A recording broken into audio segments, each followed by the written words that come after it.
damos por iniciada la tercera edición de WITS Córdoba 2023 e invitamos a todos los presentes a disfrutar de la primera keynote de la jornada.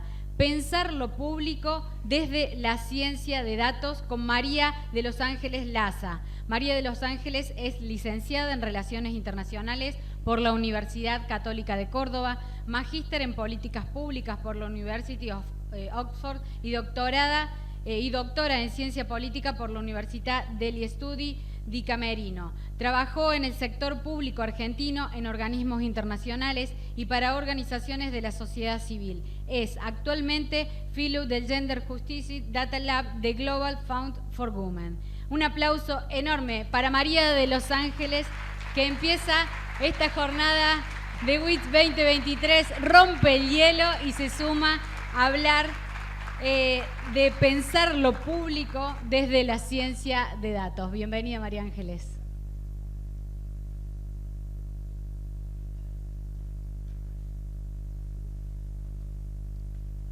¿Querés aquí? Sí.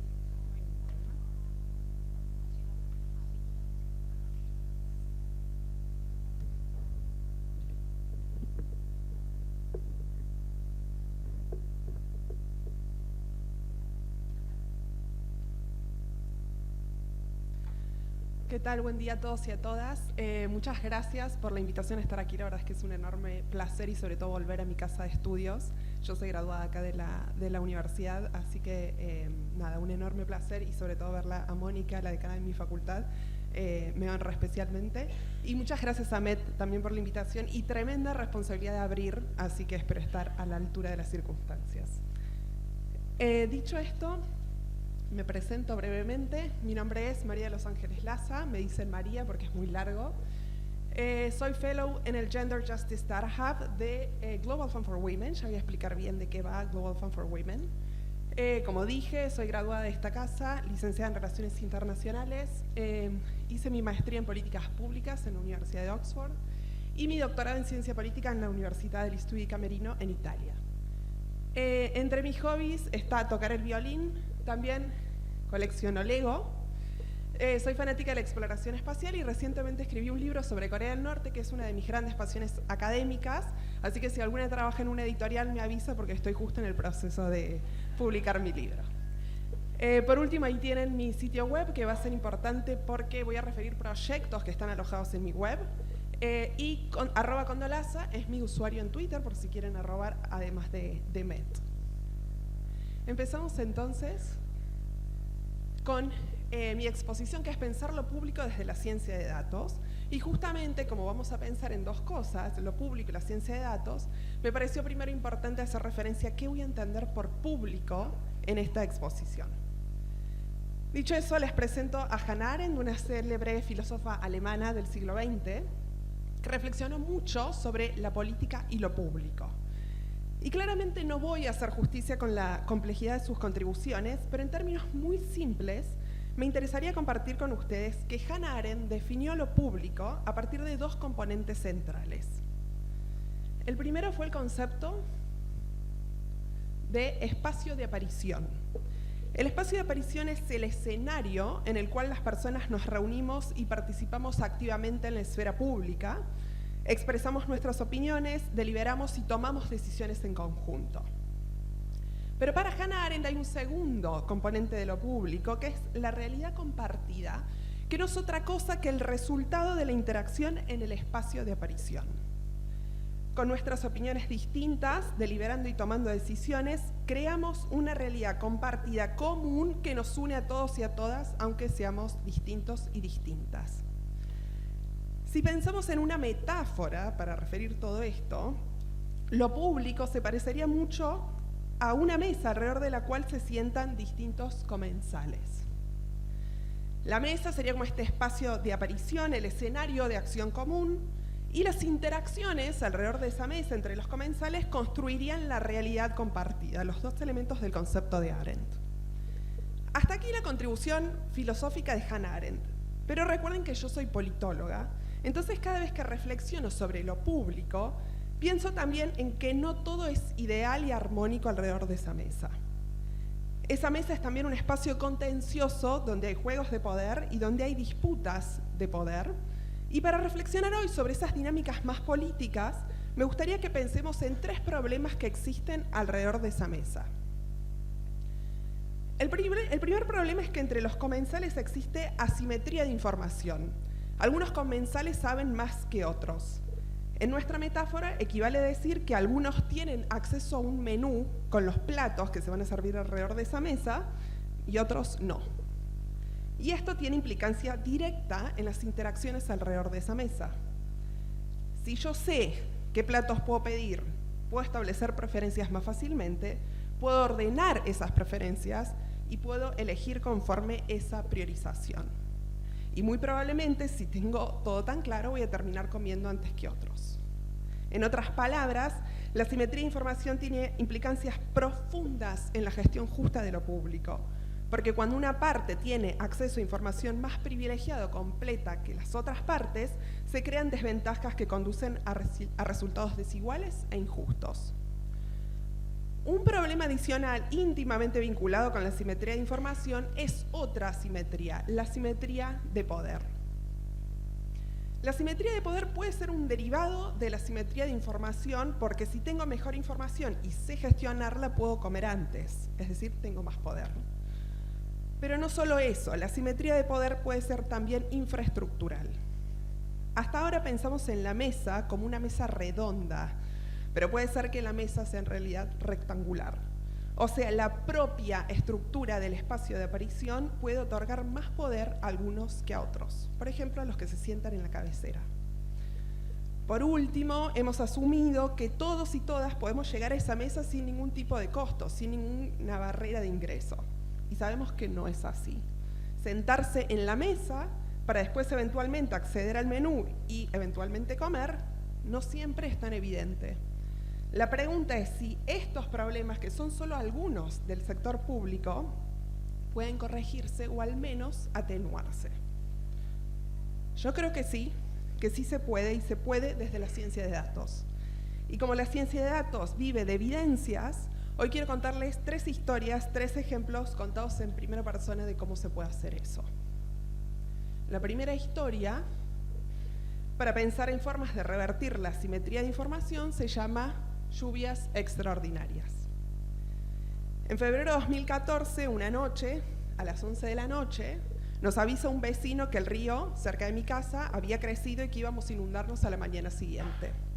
Yo soy de Villa María, que asumo que todas conocen, en caso de que no, es una ciudad que queda a 150 kilómetros de aquí de la ciudad de Córdoba. Y por Villa María pasa un río, que es el río Tercero o río Calamuchita, que fue el río que se desborda en febrero de 2014. En la foto que ven en pantalla estoy usando unas botas de goma porque la mañana siguiente entraron 10 centímetros de agua en mi casa.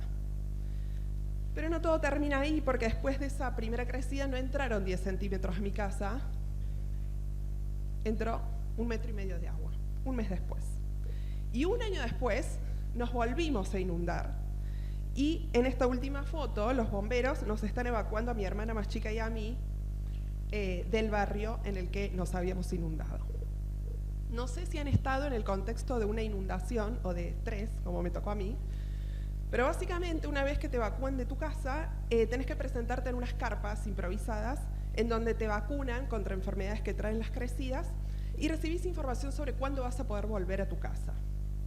Pero en esas carpas, en esas mesas, espacios de aparición, volviendo a la metáfora de Hannah Arendt, la gente se pone a conversar y empiezan a circular explicaciones de por qué pasó lo que pasó. En este contexto, en 2014 y 2015, empezó a predominar una narrativa en mi ciudad que era que todo había ocurrido por culpa de lluvias extraordinarias. Y el resultado era el siguiente. En las Sierras Grandes, donde nace el río Tercero, marqué eso en el mapa con el rectángulo verde, se habían registrado lluvias extraordinarias. Y como consecuencia de las lluvias extraordinarias, 2 diques, el ministro Pistarini, o también llamado Río Tercero, y el dique Piedras Moras, que es más chico, habían rebasado por encima de su cota de vertedero. Esa agua excesiva, que los diques no habían podido contener, se había vertido río abajo y el caudal excesivo de los cursos de agua se había incrementado y por eso nos habíamos inundado.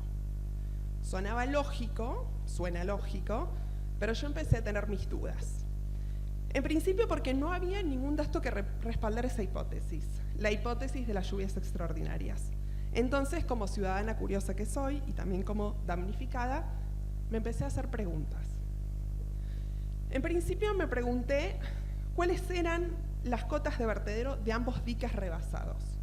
También me pregunté qué tan habituales eran los desbordes. Y por último, me hacía mucho ruido la idea de las lluvias extraordinarias, porque para decir que algo es extraordinario, primero tengo que determinar qué es lo ordinario.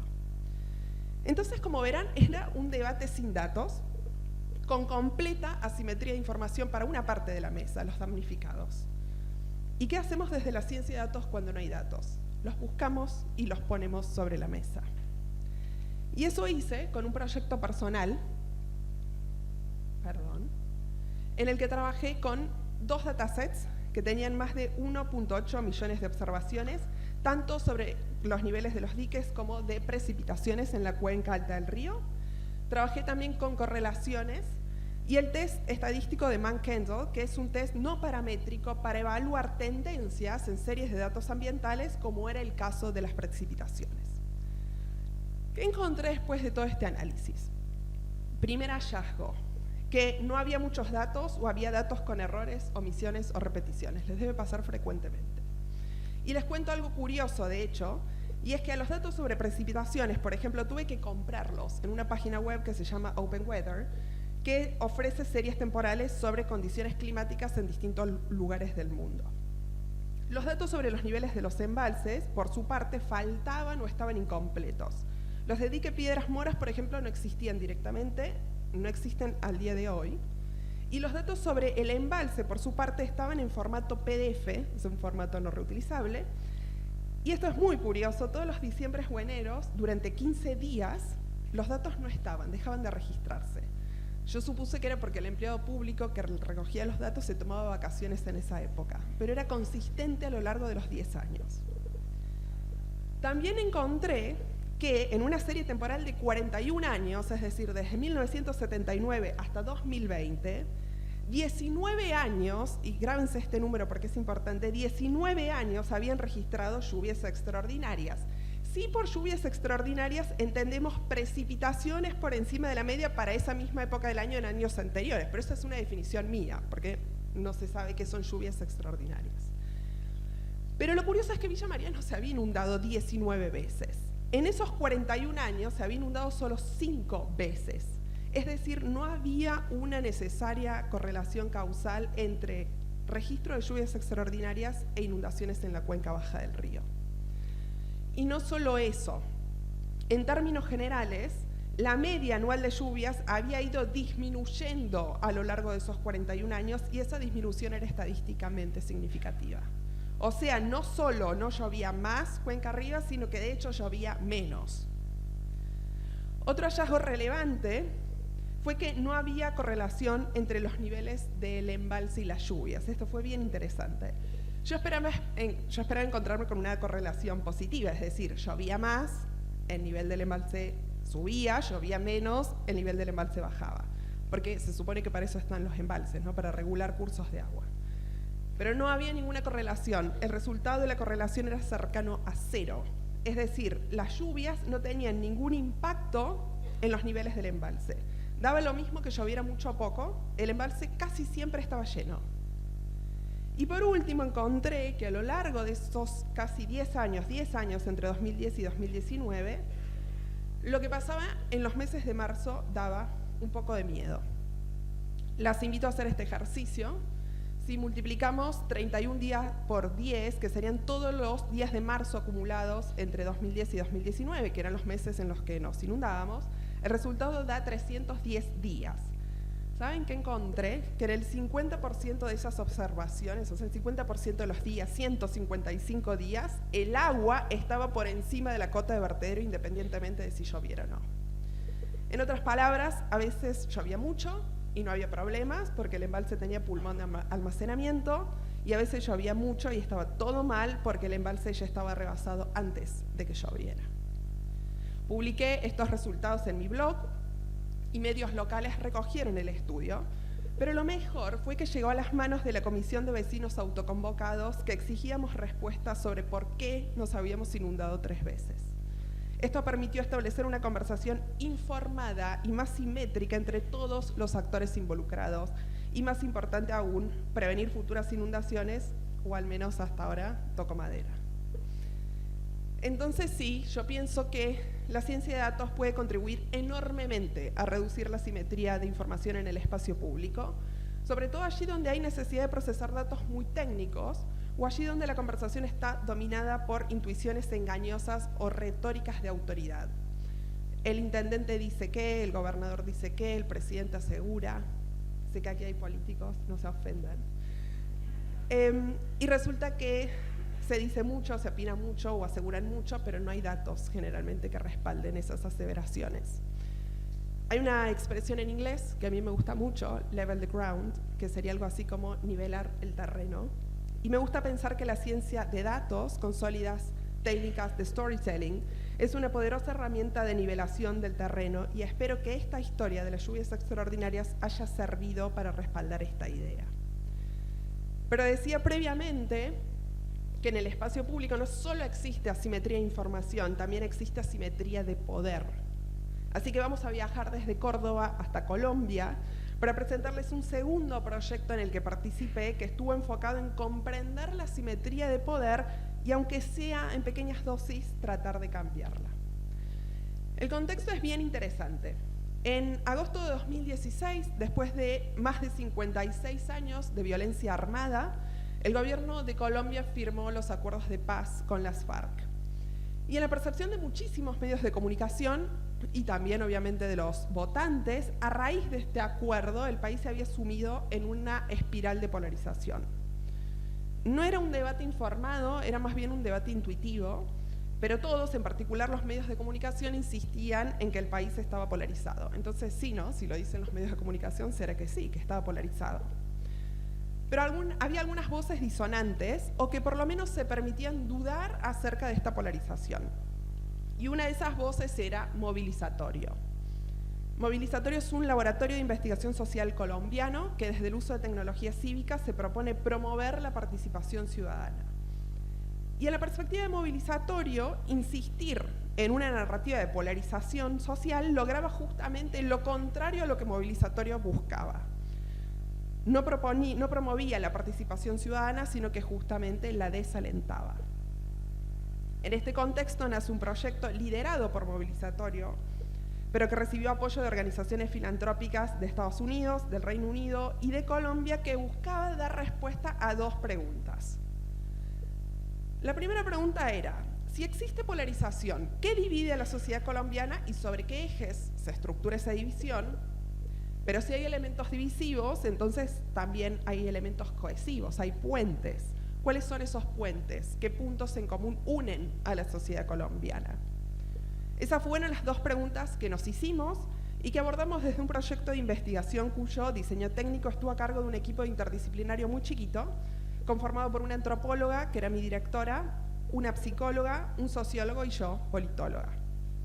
Y para empezar a responder estas preguntas, primero precisábamos qué íbamos a entender por polarización. En términos muy simples, la literatura reconoce 3 tipos de polarización: la polarización top-down, la polarización afectiva y la polarización temática. La polarización top-down es aquella que se origina desde las élites políticas o desde las instituciones de poder hacia la base de la sociedad. Es decir, no surge de manera espontánea en la sociedad. Y es un tipo de polarización muy funcional en términos electorales porque fideliza al electorado y que se puede reconocer fácilmente por el aumento de la retórica divisiva en los discursos políticos, la demonización de grupos opuestos, la creación de estereotipos negativos y la promoción de un clima de confrontación. La polarización afectiva, por su parte, tiene lugar cuando las personas experimentan emociones extremas, como el amor o el odio, hacia un grupo, una idea o una causa distinta a la propia. La polarización afectiva puede ser consecuencia de la polarización top-down, pero no necesariamente. Puede darse también por diferencias ideológicas, identidades grupales en países tribales, por ejemplo, por sesgos cognitivos o la influencia de medios de comunicación y redes sociales. Por último, la polarización temática hace referencia a la división de la sociedad en torno a agendas puntuales. En este tipo de polarización, entonces, la división no se basa tanto en torno a emociones o actitudes extremas hacia un grupo en general, sino en posturas divergentes en relación a temas de agenda pública puntuales. Después de haber especificado conceptualmente qué tipos de polarización existen, diseñamos un estudio en 2 etapas. En la fase de investigación online, utilizamos 2.6 millones de tweets y retweets, comentarios de Facebook e Instagram, pero con un muestreo no probabilístico, es decir, seleccionado por el propio equipo de investigación, pero de manera no aleatoria. Utilizamos un algoritmo de modelación para poder graficar las redes de tweets y retweets, y utilizamos el modelo circunplejo de las emociones de Olson para analizar el tono de las conversaciones. Con esta primera fase queríamos entender qué tipo de polarización existe en entornos online.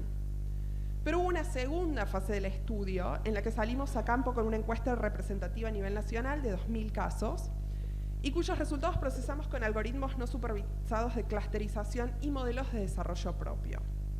En esta segunda fase queríamos comprender qué tipo de polarización existe por fuera de las redes sociales, por fuera de los entornos online. Les muestro lo que encontramos. En principio encontramos que en Colombia existe la polarización top-down y la polarización temática, pero no existe la polarización afectiva. Colombia es un país muy homogéneo en sus valores morales y demandas sociales, y les cuento cómo llegamos a esa conclusión.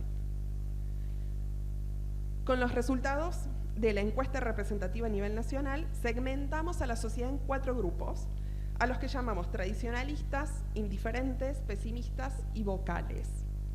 Entre ellos había diferencias temáticas y sociodemográficas. Algunos grupos apoyaban más el acuerdo de paz que otros, algunos eran más pro-migración que otros, algunos eran más optimistas respecto del país que otros, y algunos grupos experimentaban mayor bienestar económico que otros. Pero valorativamente, en el núcleo duro de los valores morales que estructuraban estos 4 grupos, eran todos muy similares. Tenían un perfil muy religioso, tenían muy poca tolerancia a la diversidad sexual y de género, y existía un perfil autoritario común a todos. Por perfil autoritario me refiero a las preferencias políticas por el ejercicio autoritario del poder y por el orden social y las jerarquías, cuestión que tiene cierta lógica si pensamos que Colombia estuvo sumida en más de 50 años de conflicto armado. Encontramos también que la polarización temática no era en torno a todas las agendas. Había agendas cohesivas y agendas divisivas. Exploramos 6 temas en total, pero traje aquí para mostrarles los 3 más paradigmáticos. Estas son las conversaciones de ambiente, género y diversidad y acuerdo de paz modeladas, y creo que las modelaciones hablan por sí solas. La de ambiente, que es la primera, es una conversación con muchísimas interacciones y está también más integrada. En esta conversación participaba el Papa, de hecho. Esto se debe fundamentalmente a que hay acuerdos centrales en torno a la necesidad de preservar el medio ambiente en Colombia de 3 riesgos: el fracking, el glifosato y la deforestación causada a raíz de las plantaciones de hoja de coca. La de género y diversidad, que es la que tienen arriba a la derecha, es sustancialmente más modesta en cantidad de interacciones y está dominada por algunas voceras importantes, que son los puntos más brillantes dentro de la red, lo que significa que sobre género y diversidad se habla poco en Colombia y hablan fundamentalmente mujeres. La conversación de paz, por último, es una conversación completamente polarizada, pero la polarización no versa en torno al acuerdo de paz en sí. Todos estaban en contra del acuerdo de paz, y esto fue lo curioso, pero por razones distintas. El grupo verde, porque dice que benefició a los guerrilleros, y el grupo violeta, porque dice que benefició a los paramilitares. En torno a eso se construía la división. Entonces esto significa que hay que explorar un poco más allá de lo evidente para entender la polarización temática. Otro hallazgo importantísimo fue que incluso en aquellas agendas superpolarizadas existían nodos centrales que dominaban la conversación, pero también existían lo que llamamos nodos bisagra. Lo llamamos nodos bisagras porque, así como una bisagra permite la articulación de 2 hojas en una puerta, estos usuarios, en el marco de conversaciones muy polarizadas, conversaban con ambos grupos. Es decir, eran capaces de articular posturas moderadas en la conversación. Dentro de ellos había una radio muy importante en Colombia, que era la radio, se llama la FM, y poder identificarla fue clave, porque nos reunimos con ellos y los hicimos conscientes del rol conciliador que tenían en torno a la agenda pública colombiana. También identificamos conversaciones muy permeadas por granjas de bots y fake news. Una de ellas fue la conversación sobre migración. Había muchísimas noticias falsas sobre migración venezolana, sobre todo en el último cuatrimestre del año 2020, cuando comenzó a discutirse a qué grupos se iba a priorizar para dar la vacuna de COVID 2019. Es muy habitual que en contextos de escasez de recursos, en este caso de vacunas, aflore o se potencie el sentimiento xenófobo. Y en lo que respecta a la granja de bots, detectamos una muy grande en el segundo cuatrimestre de la conversación sobre corrupción. Les muestro ahí cómo se ve una granja de bots, la tienen en color naranja. Y esta granja había sido creada especialmente para emitir mensajes hiperpersonalizados contra un candidato de la oposición en Colombia. Al respecto les cuento dos cuestiones asociadas. En primer lugar, en las conversaciones polarizadas abundan los mensajes hiperpersonalizados, porque generalmente en debates hiperpolarizados no se discuten agendas programáticas, sino características de las personas. Piensen en el caso de Argentina, un contexto también electoral, porque nos pasa muy a menudo. En realidad no sabemos bien a detalle la agenda programática de la candidata A o del candidato B, pero sí sabemos si tenemos opiniones formadas sobre el tono de voz, el estilo de pelo o la ropa que usa. Una segunda cuestión asociada es lo que Walter Lippmann, un pensador estadounidense, llamó la manufactura de los consensos. Lippmann argumentó que en el contexto de las democracias contemporáneas no gana el mejor argumento, sino la narrativa con mayor difusión y capacidad para formar, para crear corrientes de opinión. Hasta hace algunos años, la mayor difusión dependía de la capacidad que tenían algunas personas o grupos de comprar medios de comunicación, líderes políticos, expertos en opinión o grupos de interés. Hoy, la mayor difusión y fabricación de falsos consensos también depende de las granjas de bots, de las granjas de trolls y de las fake news. Y por último, encontramos que en las conversaciones polarizadas predomina el nerviosismo, no el odio, y que las mujeres participamos menos. En las conversaciones polarizadas participamos menos. Esta abrió una línea de investigación que Movilizatorio sigue explorando hasta el día de hoy y que tiene que ver con la participación de mujeres en contextos de debates públicos polarizados. Todos estos hallazgos y muchísimos más, porque fue una investigación de 2 años, se volcaron en 2 estudios que pueden consultar completos en la web de Movilizatorio o también en mi web. Y todo esto para contarles que la ciencia de datos puede ayudarnos a comprender la simetría de poder en el contexto de una sociedad.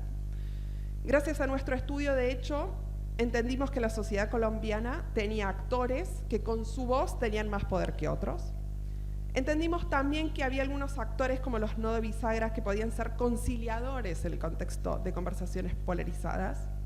Nos dimos cuenta de que para generar consensos podía hablarse a la sociedad en torno a agendas cohesivas, como la de medio ambiente, donde existieran acuerdos tácitos relativamente estables, y pudimos abrir una línea de investigación para comprender las estructuras de exclusión de género que afectan las dinámicas de los debates públicos. En términos generales, las mujeres hablamos poco. En el contexto de conversaciones polarizadas hablamos aún menos. Y cuando hablamos, lo hacemos sobre temas que percibimos como temas de mujeres. ¿Por qué pasa eso? Movilizatorio lo sigue investigando. Creo que no cambiamos la simetría de poder dentro de Colombia, sería muy ambicioso decir eso, pero sí ayudamos a que se comprenda un poco mejor. Y ayudar a comprender es el primer paso para que las cosas cambien. Llegamos entonces al último problema que teníamos alrededor de nuestra mesa, de nuestro espacio de aparición, que eran los costos y barreras de ingreso. Y era la referencia que no siempre es tan sencillo llegar a la mesa, a este espacio de aparición. Y para ilustrarlo traje un proyecto en el que me encuentro trabajando actualmente en Global Fund for Women, que es una fundación internacional que recepta fondos de cooperantes internacionales y los entrega en forma de becas a organizaciones y movimientos que apoyan los derechos de mujeres y niñas alrededor del mundo. Para eso les cuento brevemente que en el mundo de la cooperación internacional existen 2 grandes grupos de donantes. Están los estados que aportan fondos, que integran el Comité de Asistencia al Desarrollo de la OECD, están nucleados generalmente en la OECD. Imagínense estados como Estados Unidos, Francia, Alemania, Australia. Y también existen organizaciones filantrópicas que dan fondos, como por ejemplo la Melinda Gates Foundation, Open Society Foundations, Bloomberg Philanthropies, entre otras. Nombré solo las más importantes. Cuando uno estudia con qué criterios los estados y las organizaciones filantrópicas asignan fondos, se encuentra con que hay criterios muy disímiles. Los estados, por un lado, envían fondos a sus ex colonias, si es que las tuvieron. Estados Unidos no tuvo, el Reino Unido sí, por ejemplo. Envían fondos allí donde tienen intereses estratégicos prioritarios, o envían fondos para llevar adelante procesos de reconstrucción post-ocupación militar. Piensen, por ejemplo, los casos de state building en Afganistán e Irak. Ahora, en lo que respecta a organizaciones filantrópicas, los criterios con los que se asignan fondos no quedan tan claros. Pero lo que sí está claro es que generalmente se destinan siempre a los dos mismos países, Kenia y la India. En la literatura especializada, de hecho, se llama a estos dos países las donor darlings, las mimadas de los donantes. ¿Por qué Kenia y por qué la India? Bueno, en principio porque hablan inglés. También porque las organizaciones públicas y privadas de estos dos países están muy habituadas a gestionar fondos de cooperación internacional, porque tienen gimnasia en solicitar fondos y uno se termina siendo amiga o amigo de los officers que otorgan esos fondos, y porque se alinean con lo que Kipling llamó el complejo del Salvador blanco. El colonialismo nos dejó, entre otras cosas, la idea de que hay un fenotipo de la pobreza que las personas blancas tienen que salvar. Y Kenia y la India, por cruel que suene, se alinean con este fenotipo de la pobreza. En este contexto, Global Fund for Women funda el laboratorio de datos en el que trabajo actualmente y se hace dos preguntas. Primero, ¿cómo podemos democratizar el acceso a esos fondos de cooperación internacional? Y segundo, en el diseño de ese proceso de democratización, ¿podemos incorporar el enfoque MLA? El enfoque MLA es el Movement-Led Approach, que es un enfoque que busca priorizar el financiamiento de aquellos países en los que hay evidencias de que hay movimientos sociales sólidos y pujantes que pueden llevar adelante los cambios que se proponen. Entonces, con un grupo muy pequeño de gente, concretamente mi directora, que es economista, y un colega físico, y yo, por supuesto, comenzamos a revisar bibliografía sobre los movimientos sociales, cómo se definen los movimientos sociales. Nuestra idea era encontrar indicadores que nos permitieran detectar los movimientos sociales y, en función de ello, diseñar mecanismos de asignación de fondos. Pero surgió el primer problema. Existen al menos 8 teorías diferentes que explican por qué surgen los movimientos sociales. Y optar por una de esas teorías es definir un modelo con variables analíticas limitadas y priorizadas. Esto que por ahí no se entiende mucho lo explico con un ejemplo. Hay una teoría, que es la teoría de la política contenciosa, que dice que los movimientos sociales son producto de conflictos distributivos de poder. En la medida en la que el poder esté medianamente distribuido, repartido en el contexto de una sociedad a través de arreglos institucionales, no deberían existir movimientos sociales porque no hay disputa por el poder. Pero hay otra hipótesis, otra teoría, que es la teoría de la privación, que argumenta que los movimientos sociales tienen sus fundamentos entre personas que se sienten privadas, no de poder, sino de bienes y recursos. Optar por una u otra teoría nos obliga a diseñar un modelo analítico con variables independientes y dependientes distintas. Para la teoría de la política contenciosa, la variable explicativa es la distribución de poder, pero para la teoría de la privación, la variable explicativa es el acceso a los recursos. Y después de definir qué teoría elegimos, viene un problema adicional, que es operacionalizar esas variables. Es decir, ¿cómo vamos a medir la distribución de poder o el acceso a los recursos? Esto que estoy describiendo es lo que llamamos paradigma cartesiano, que es el paradigma con el cual investigamos en ciencias sociales. Básicamente, seguimos una teoría que muchas veces no ha sido contrastada empíricamente y priorizamos variables analíticas en función de lo que nos dice esa teoría. La magia de la ciencia de datos, sobre todo para las disciplinas de ciencias sociales, es que nos permite adoptar no un paradigma cartesiano, sino un paradigma predictivo. Es decir, ya no trato tanto de explicar o entender por qué ocurren las cosas, nunca vamos a renunciar a eso igual, sino que me ocupo de intentar predecirlas. Y ese camino tomamos con el Gender Justice Data Hub, en función de comportamientos pasados, no tanto tratar de entenderlos, sino tratar de predecir comportamientos futuros de movimientos sociales. Entonces, con un dataset de más de 600.000 observaciones sobre manifestaciones y protestas en todo el mundo, estamos trabajando en el desarrollo de un índice sobre movimientos sociales y un modelo de Machine Learning para predecir el comportamiento futuro de esos movimientos. Con el index queremos rankear a unos 180 países del mundo con un valor que va desde el 0 hacia el 1, donde 0 representa nula actividad de movimientos sociales medidos en 3 variables: nivel de movilización, reclamos y persistencia de actores movilizados. En el mapa pueden ver el ranking de solo 2 países desde 2018 hasta 2022, que son Argentina y Nigeria, son nuestros casos testigos, pero ya hemos calculado el índice para unos 150 países del mundo y estamos trabajando en las primeras visualizaciones. Hallazgos, ninguno por ahora porque es un trabajo en proceso. Solo les cuento que Argentina está en el top 10 de países más movilizados, la India también, Kenia no. Pero este índice será el primer eslabón en el proceso de toma de decisiones de Global Fund for Women para asignar fondos no siempre a las mismas organizaciones, no siempre a los mismos países, sino movimientos emergentes y pujantes que puedan realizar cambios sustanciales en sus países. La ciencia de datos, entonces, sí tiene un enorme potencial para reducir los costos y las barreras de ingreso que tienen las personas y las organizaciones para llegar a la mesa, para llegar al espacio de aparición. En otras palabras, la ciencia de datos tiene un enorme potencial para democratizar el acceso al poder y a los recursos. Y créanme que lo sé, no siempre es atractivo pensar en la cosa pública, porque en la cabeza de mucha gente lo público es sinónimo de ineficiencia, de buropatías, de corrupción, de rigidez, de falta de agilidad y también de poca transparencia. Pero espero haberles convencido que pensar en lo público desde la ciencia de datos tiene al menos 2 implicancias muy poderosas. La primera es la más obvia. La ciencia de datos es una aliada única para garantizar que los recursos, las oportunidades y la información se distribuyan de manera más justa en lugar de favorecer siempre a los mismos actores y a las mismas organizaciones. Pero la segunda implicancia, quizás no tan obvia, es que la ciencia de datos puede ayudarnos a pensar en lo público no necesariamente como el ámbito de lo estatal, sino como aquello común que nos pertenece a todos y a todas. Si lo piensan detenidamente, ni los problemas ni los proyectos que compartí hoy para abordar esos problemas son estatales. Porque los problemas públicos exceden al ámbito del Estado y las soluciones públicas también. Por eso creo que pensar en lo público desde la ciencia de datos encierra la posibilidad trascendente de pensar en la propia capacidad de agencia para construir un espacio de aparición más abierto, más transparente y más justo. Muchas gracias.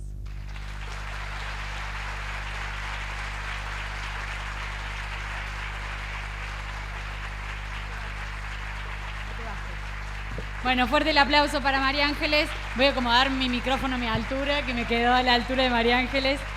Y le vamos a pedir a Sole Salas que suba para entregar un agradecimiento por esta, pero enorme conferencia de inicio. El aplauso, María Ángeles, lo dice todo. Ahí le sacamos una foto. Muy interesante el aporte, empezar a pensar lo público desde la ciencia de datos, muy atractiva. La forma en que usó el storytelling con el que nos narró cada uno de sus puntos de vista. Fuerte el aplauso de nuevo para la bajada de María.